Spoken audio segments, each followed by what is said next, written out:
Seorang pria hanya tidur sejenak, dan terkejut menemukan rumahnya dipenuhi dengan bintik hitam yang tidak dikenal. Namun ketika dia menatap dengan seksama, bintik hitam itu dengan cepat menghilang. Dia melarikan diri dari ruangan dengan panik, ingin bertanya kepada tetangga apa yang terjadi. Pria itu dengan panik melarikan diri keluar gedung, baru menyadari bahwa seluruh gedung telah terkorosi oleh bintik hitam. Melihat ke sekeliling, seluruh dunia telah berubah menjadi aneh dan surrealis. Gedung-gedung di kejauhan tidak hanya hancur, tetapi juga miring dan melayang di udara. Pria itu tidak tahu mengapa dunia bisa menjadi seperti ini. Namun mobil-mobil yang bergerak di kejauhan dan suara klakson yang terdengar, jelas sekali itu adalah kebisingan kota yang familiar dari masa lalu. Namun yang mengejutkan adalah, orang-orang di sini semua hancur seperti tetangga tua. Mereka tampak seperti arwah yang tidak memiliki kesadaran, hanya akan bergerak sesuai dengan inersia. Pria itu berjalan ke tepi platform. Seluruh wajah dunia terlihat di depan matanya.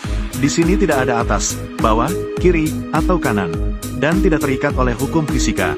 Tak terhitung bangunan yang hancur seperti pulau terapung, tumpukan yang acak di berbagai tempat di ruang.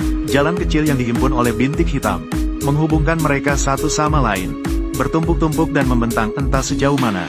Pria itu menoleh melihat gedung yang hancur di sampingnya. Dalam pikirannya, ia tidak hanya mengingat bentuk aslinya. Tak terhitung garis-garis berkilau seketika menutupi permukaannya. Dalam sekejap, gedung itu kembali seperti semula. Bahkan bintik hitam yang membandel pun lenyap di bawah tatapannya. Pria itu melihat semua ini dengan rasa kagum yang tak terlukiskan. Tiba-tiba ia mendengar tawa menakutkan dari kejauhan. Ia segera menajamkan pandangannya. Ia melihat bayangan hitam yang menakutkan di atas gedung jauh di sana. Bayangan hitam di bawah tatapannya tidak hanya tidak menghilang, tetapi malah berubah menjadi makhluk yang mengerikan, dan dengan cepat menyerangnya. Serangan makhluk itu tidak berhasil. Sebuah pasangan pria dan wanita muncul tepat waktu untuk menyelamatkannya. Itulah dia. Bangun, kenapa kamu begitu lemah? Kapten memerintahkan dua anggota untuk membawa pria itu pergi terlebih dahulu. Lalu dengan sembarangan melemparkan tabung yang ada di tangannya. Ia menendang lampu jalan hingga menghantam makhluk itu. Namun makhluk itu tampaknya tidak bisa mati. Dalam sekejap, ia kembali mengumpulkan bentuknya. Keempat orang itu tiba di tepi jurang. Pria itu ketakutan dan tidak berani bergerak, tetapi didorong oleh kapten di belakangnya. Diiringi dengan jatuhnya yang cepat, pria itu meluncur ke dalam sebuah kompleks bangunan bergaya Tiongkok. Belum sempat ia menyadari suasana asing ini, tiga orang di belakangnya segera tiba, mengelilinginya dan terus melarikan diri, sepenuhnya mengabaikan keramaian dan kemewahan di sini. Mereka dengan cepat meninggalkan lempeng daratan ini, melewati jembatan yang terbuat dari bintik hitam, tiba di kota terapung, kemudian tiba di depan jembatan yang putus. Tanpa menunda sedikit pun, ketiga orang itu melompat ke udara tanpa ragu, jatuh dari udara ke bangunan lain. Pria itu melihat dengan ketakutan, tidak berani bergerak untuk waktu yang lama. Namun makhluk itu sudah mengejar di belakang. Pria itu terpaksa memberanikan diri untuk melompat. Setelah tenggelam sebentar, ia segera terbang lagi. Segera setelah itu, segera berubah menjadi posisi jatuh. Pria itu dengan penuh ketegangan mencengkeram atap rumah, sehingga tidak jatuh langsung ke dalam kekosongan. Melihat makhluk itu semakin mendekat, kapten sedikit marah mengangkat beban ini. Kemudian sekali lagi tertinggal di belakang. Satu tembakan mengenai makhluk yang menerjang. Namun sayangnya, telapak tangannya juga terluka oleh cakar makhluk itu. Tidak sempat mengurus luka, keempat orang itu segera melarikan diri ke sebuah lantai. Namun, pengejaran makhluk itu juga segera menyusul. Sepertinya ingin bertarung sampai mati dengan mereka. Keempat orang itu sudah terdesak ke jalan buntu. Namun, tidak ada yang mengusulkan untuk menyerah pada penyelamatan. Anggota tim pria di samping bahkan langsung mengeluarkan bahan peledak. Tanpa ragu, ia berjalan menuju makhluk itu, lalu meledakkan bom tersebut. Tidak sempat mengenang kematian rekan, kapten dengan sedikit marah pergi lebih dulu. Namun, di saat yang tidak tepat ini, pria itu justru mengajukan pertanyaan yang telah lama tertekan. Siapa sebenarnya kalian? Kita akan pergi kemana? Keduanya tidak memiliki semangat untuk menjawab. Kapten bahkan langsung membalas, apakah kamu masih ingin tinggal? Tiga orang itu tiba di sebuah blok daratan lain. Jika dibandingkan dengan bangunan kota sebelumnya, lingkungan pinggiran di sini tampak tenang dan damai. Pria itu akhirnya memiliki waktu untuk memahami posisinya. Menurut wanita bernama Feiling ini adalah dunia mimpi, terdiri dari kesadaran kolektif semua orang yang koma. Segala sesuatu di sini, termasuk rumah, mobil, dan orang, semua dibentuk oleh ingatan kita. Apa yang kita ingat, itulah yang ada. Pria bisa datang ke sini, entah karena kecelakaan atau karena menggunakan obat. Intinya, mereka berada dalam keadaan koma yang dalam. Pria itu merasa sedikit penasaran. Apakah makhluk hitam itu juga merupakan ingatan? Saat itu, Feiling melihat bekas luka di dahi pria. Dia meminta pria itu untuk berdiri dan tidak bergerak. Lalu dia mengulurkan tangan kirinya untuk menyentuh dahinya. Hanya dalam sekejap, bekas luka di dahi pria itu memudar dan menghilang. Namun, tindakan yang agak intim ini justru menimbulkan ketidakpuasan dari kapten. Segera mengirim Fei-Ling untuk memeriksa sekeliling. Dan tempat yang mereka tuju ada di atas kepala. Itu adalah tempat berkumpulnya semua penyintas di dunia mimpi. Namun, jarak sejauh itu jelas tidak mungkin untuk dilompati. Untuk sampai ke sana, harus melalui sebuah bus. Karena dalam ingatan orang-orang, bus selalu terkait dengan halte. Ketika mereka melangkah keluar dari bus, mereka juga memasuki tempat berkumpul. Melihat hanya 3 orang yang kembali, wanita bernama Ghost tampak sangat marah dan sedih. Jelas dia memiliki hubungan yang baik dengan anggota tim yang gugur itu. Orang-orang mulai saling menyalahkan karena kematian rekan mereka. Bahkan tatapan mereka kepada pria itu menjadi kurang bersahabat. Melakukan ini adalah hal yang tepat. Percayalah padaku. Orang yang datang adalah pemimpin tempat berkumpul, Old Yang. Dia menghentikan kerumunan, lalu meminta Fei-Ling untuk mengatur agar pria itu tinggal di lantai 2. Berbeda dengan konstruksi ingatan yang hancur itu, orang-orang di sini adalah manusia yang hidup di dunia nyata. Karena terjebak dalam koma berat dan datang ke sini. Namun dunia mimpi juga bukan tempat yang damai. Makhluk hitam yang disebut sebagai pembersih akan berkeliaran, khususnya untuk memburu manusia yang memiliki pikiran sehat seperti mereka. Untuk mencegah pembersih menemukan tempat ini, mereka harus mengatur orang untuk berjaga 24 jam. Siap meledakkan jembatan yang menuju ke sini. Karena dunia ini terdiri dari konstruksi ingatan. Selama ada yang masih ingat tempat ini, jembatan akan terus muncul kembali. Alasan mengapa Lao yang mengirim orang untuk menyelamatkan pria itu adalah karena dia merasa pria itu bisa membantu mereka menemukan tempat perlindungan. Tempat itu akan tetap berada di luar ingatan siapapun. Tidak ada pembersih yang bisa menemukan tempat itu. Entah mengapa, dia percaya padamu. Selain itu, meskipun ini adalah dunia mimpi, kebutuhan orang-orang di sini sama dengan di dunia nyata. Makanan, pakaian, dan kebutuhan lainnya tidak boleh kurang. Oleh karena itu, mereka yang memiliki kemampuan terbangun hanya bisa sering mengambil risiko hidup untuk mencari. Pria itu merasa tertekan. Saya bahkan tidak bisa mengingat nama saya sendiri. Beri diri sendiri julukan. Namun pria itu sama sekali tidak ingin tinggal di sini. Terus-menerus mengisyaratkan pada dirinya sendiri untuk segera bangun. Tetapi perilaku menghindar ini justru memicu kemarahan Fei-Ling. Untuk menyelamatkanmu, seseorang baru saja mati. Tidak bisa bangun, mengerti? Tubuhmu masih dalam keadaan koma, kamu tidak bisa melakukan apa-apa di sini. Sepertinya tidak bisa meninggalkan tempat ini dalam waktu dekat. Pria itu hanya bisa menerima keadaan. Saat itu, dia tiba-tiba menemukan dengan heran. Ruangan di sebelahnya ternyata terhubung dengan tempat yang bergaya sangat berbeda. Fei-Ling berkata itu adalah mimpi dalam mimpi. Ketika kita tertidur, mereka akan muncul. Itu adalah tempat yang paling mengesankan dalam ingatan kita. Tetapi jangan sekali-kali berpikir untuk masuk. Karena Old yang pernah berkata, dengan begitu, kita akan tersesat di kedalaman ingatan dan tidak akan pernah kembali. Kamu hanya perlu tidur di sini selama 2 hari. Beberapa hal akan muncul secara otomatis. Fei-Ling membawa pria itu ke kamarnya. Lantai 2 awalnya hanya bisa dihuni oleh para pengguna kekuatan. Dia juga tidak mengerti mengapa Old yang membiarkan pria itu tinggal tanpa melalui tes. Namun, kepercayaan dia kepada Old yang tidak dapat diragukan. Old yang adalah orang pertama yang tiba di dunia mimpi. Dia mengumpulkan kita semua, mengajarkan kita bagaimana cara bertahan hidup. Kita semua berhutang nyawa kepada dia. Tentu saja termasuk kamu. Fei-Ling membiarkan pria itu beristirahat dengan baik. Besok pagi akan dilakukan tes kemampuan. Setelah Fei-Ling pergi, pria yang mengalami hari yang mendebarkan itu segera terlelap. Namun, berbagai gambar muncul tidak menentu di benaknya. Kota yang indah dan bagaikan mimpi. Kartu undangan hitam. Mobil-mobil yang sedang bergerak. Bangunan putih. Lorong yang dalam. Dan pria yang membelakanginya. Kemudian terjadi benturan yang keras. Pria itu terbangun dari tidurnya. Ruangan itu telah berubah bentuk. Dinding yang hancur dan mobil yang terbalik. Dan seorang wanita di dalam mobil yang tidak terlihat jelas. Dan diri lainnya. Dan kekosongan di luar lubang. Menggantung bangunan putih di dalam mimpi. Saat itu, Kapten masuk. Dia pertama-tama meminta maaf kepada pria itu atas sikap kasarnya. Kemudian dia menekankan posisinya sebagai pemimpin di sini.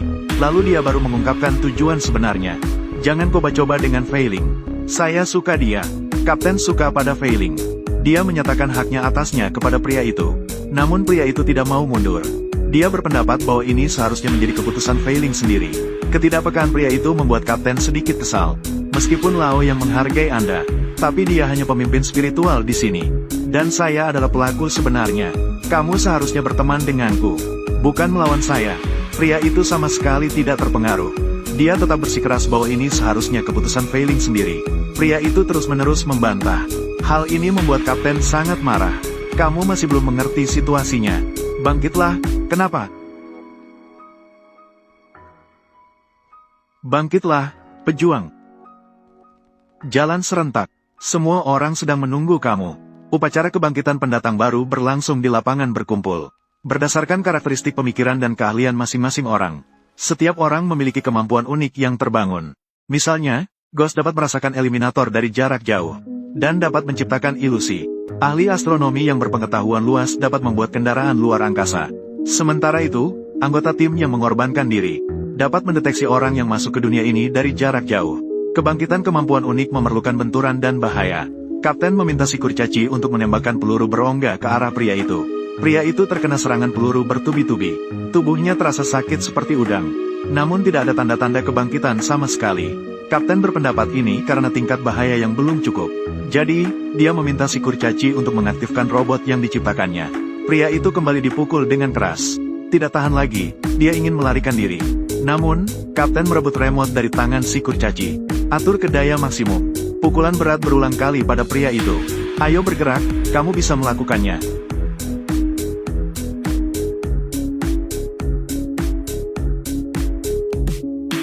Hingga pria itu benar-benar kehilangan kemampuan untuk melawan, baru berhenti. Yang tua sangat kecewa. Kapten tampak sedikit senang melihat penderitaan. Dia bahkan melirik Fei Ling dengan bangga. Namun, pukulan yang kuat juga tidak sepenuhnya tidak berguna. Pria itu teringat bahwa dia sepertinya seorang arsitek di dunia nyata. Jadi, julukannya adalah arsitek. Dunia mimpi di tengah malam sangat sunyi. Mimpi arsitek jauh lebih jelas dibandingkan kemarin. Selain apa yang dilihat kemarin, ada juga sebaris pasien yang terbaring di tempat tidur rumah sakit. Dan dia tampaknya adalah salah satu dari mereka. Dia berusaha keras untuk melepaskan diri dari belitan jas putih. Dengan terburu-buru melarikan diri dari tempat yang tampak seperti rumah sakit. Melarikan diri bersama seorang wanita yang wajahnya tidak terlihat. Lalu terjadi kecelakaan yang sudah ditakdirkan. Karena arsitek belum terbangun dari kemampuan luar biasa. Jadi terpaksa menjadi buruh paling bawah. Harus menerima berbagai penghinaan dari kapten. Arsitek sangat frustrasi. Namun Lao yang menghiburnya. Kemampuan luar biasa tidak selalu terbangun segera. Kamu bisa memberi diri sedikit lebih banyak waktu. Kecepatan aliran waktu di sini berbeda dengan dunia nyata. Satu hari di luar setara dengan beberapa bulan di sini. Kita bisa hidup di sini selama ribuan tahun. Tapi dalam waktu yang begitu lama, apakah kamu ingin seumur hidup mengangkat batu bata? Menyaksikan orang lain hidup bahagia selamanya? Atau menjadi orang yang dihormati dengan kemampuan luar biasa? Itu hanya bisa kamu putuskan sendiri. Arsitek memutuskan untuk keluar menghadapi bahaya. Mengaktifkan kemampuan supernya. Meskipun kapten sangat enggan, tapi di bawah kewibawaan Oud Yang, dia terpaksa setuju. Dia akan dibunuh. Ya sudah, bunuh saja. Akan ada seseorang di sana untuk membawa batu bata. Tugas kali ini adalah mencari bahan peledak. Digunakan untuk meledakkan jembatan yang terus diperbarui. Mereka melangkah keluar dari bus yang berfungsi sebagai stasiun transit. Melintasi bangunan pinggiran kota yang hancur. Melewati padang rumput yang hijau. Menyeberangi jembatan aneh yang dikelilingi berbagai patung agama. Akhirnya tiba di lempeng daratan tempat misi berada. Di sini mereka juga perlu melewati terowongan Sikerdil. Untuk mencapai tujuan, arsitek sangat penasaran. Mengapa disebut terowongan Sikerdil? Sikerdil, karena saya ingat itu. Ahli astronomi tampaknya sangat ramah. Dia telah melakukan banyak penelitian tentang dunia mimpi. Menganggap bahwa dunia mimpi mencakup segala sesuatu dalam kenyataan. Bahkan tubuh mereka yang koma di dunia nyata dapat ditemukan di sini. Dan asalkan menemukan tubuh, mereka bisa bangun dari koma. Semua orang sedang asyik berbincang. Namun tiba-tiba dipotong dengan kasar oleh kapten. Dia tampaknya sangat tidak suka dengan topik ini. Saat itu, Ghost tiba-tiba merasakan pembersih. Mereka tampak sangat dekat. Namun sebenarnya, selama tidak diganggu, mereka masih membutuhkan 2 hari untuk sampai ke sini. Pembersih berasal dari kesadaran orang yang mengalami kematian otak. Mereka akan berkeliaran, mengubah orang hidup yang mereka lihat menjadi makhluk seperti mereka. Kapten mendesak semua orang untuk terus maju. Tujuan mereka adalah pangkalan militer di depan. Terdiri dari memori kabel. Di dalamnya terdapat banyak penjaga dan mereka sangat akurat dalam menembak. Arsitek sangat terkejut. Mengapa konstruksi ingatan menyerang kita? Kabel dengan santai menjawab. Kabel, karena saya ingat memang seperti itu. Berbeda dengan konstruksi ingatan yang cacat itu. Tubuh penjaga cukup utuh. Dan memiliki kewaspadaan yang sangat tinggi. Begitu melihat penyusup, mereka langsung menembak. Ghost menggunakan kemampuannya untuk menciptakan ilusi kapten. Sementara kapten yang sebenarnya mengelilingi ke belakang penjaga. Sebuah tangan mematahkan lehernya. Semua orang mencari tempat berlindung. Awalnya sesuai dengan ingatan kabel. Beberapa penjaga akan segera pergi. Mereka hanya perlu bersabar menunggu sebentar lagi. Maka mereka akan menghadapi lebih sedikit musuh. Namun kapten justru ingin menunjukkan kepahlawanan pribadi. Dia secara aktif melempar granat sebagai provokasi. Banyak penjaga segera muncul. Kendaraan yang baru saja pergi segera berbalik. Di atas dan di bawah tanah muncul banyak penjaga. Mereka semua menyerang mereka. Kapten masih menunjukkan kekuatan hebatnya. Namun ahli astronomi sudah terluka oleh penjaga. Tank yang kuat berusaha melindunginya. Dia segera melemparkan granat ke atas. Granat dengan cepat berubah dari gerakan naik menjadi jatuh. Jatuh dengan keras di antara para penjaga. Kapten dengan santai mempermainkan para penjaga. Tanpa menghiraukan bahwa tank sudah terkena tembakan senapan mesin lawan. Ahli astronomi segera meminta Ghost untuk menggunakan kemampuannya. Membuat sebuah salinan dirinya untuk menarik perhatian para penjaga. Lalu berlari cepat untuk mengatasi mereka.